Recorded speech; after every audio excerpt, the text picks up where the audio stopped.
سەنتەری کوردستان ناسی پرۆفیسۆر دکتۆر عیزەدین مستەفا ڕەسوڵ لە زانکۆی چەرموو یەکەمین کۆنفرانسی زانستی نێودەوڵەتی با دروشمی شارستانیەت لێرەوە تێپەڕی لە هۆڵی پرۆفیسۆر دکتۆر حەمید مەجید لە سەرۆکایەتی زانکۆی ناوبراو دەست پێ کرد.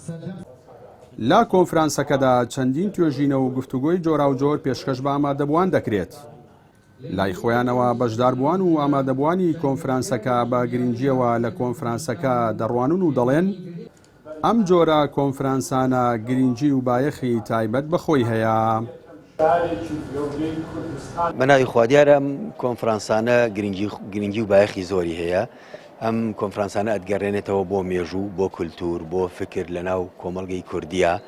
لاپەڕەیەکی زۆری مێژووت بۆ هەڵداتەوە کە لەوانەیە هەڵنەدرابێتەوە، بە چاوێکی ترەوە ئەی خوێنێتەوە. هەندێک جار بە ئەتوانێت خوێندنەوەیکی نوێیەکە وەکو لە هەندێک توێژینەوەکانە هەبوو، هەرچەند هەندێکیشی لەوانەیە تەقلیدی بێ.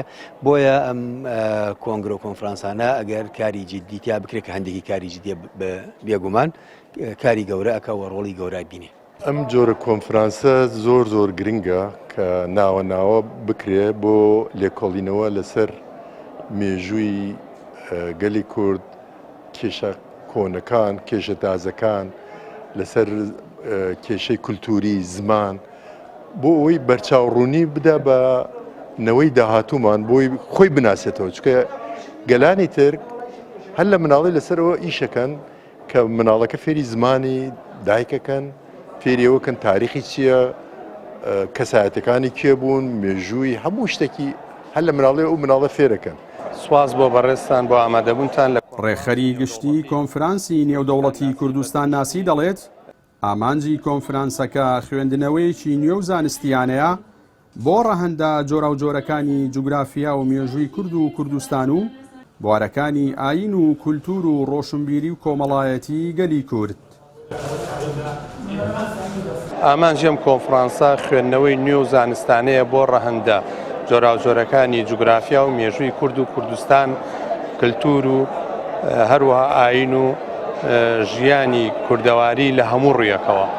ئێمە بە گرنگمانزانی وەکو سەنتەری کوردستان ناسی پرۆفیسۆر دکتۆر عیزەدین مستەفا ڕەسوڵ وەکو یەکەم کاری ئەکادیمیمان لە چوارچێوەی بەرنامە و پلانی سەنتەرەکەمانە بە هاوکاری سەرۆکایەتی زانکۆ و لایەنی زانستی زانکۆمان توانیمان ئەم کۆنفرانسە بەڕێوە بەرین.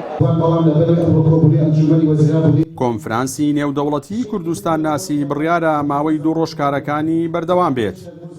لە کۆنفرانسەکەدا 21 توێژینەوە بە هەردوو زمانی کوردی و عەرەبی لەلایەن توێژەران و پسپۆڕانی ناوچە جیاوازەکانی هەرێمی کوردستانەوە پێشکەش دەکرێن. با مەبەستی ئاشناکردنی نەوەی نوێژ بە کولتوری کۆن لە بوارە جۆراوجۆرەکاندا بڕیارە ئەم جۆرە کۆنفرانسانە لە ماوەکانی داهاتوودا بە شێوەی فراوانتر و جیاوازترکاری لەسەر بکرێت و بەردەوامیان هەبێت. جەلال جەباری، کەناڵی ئاسمانی پەیام، چەمچەماڵ.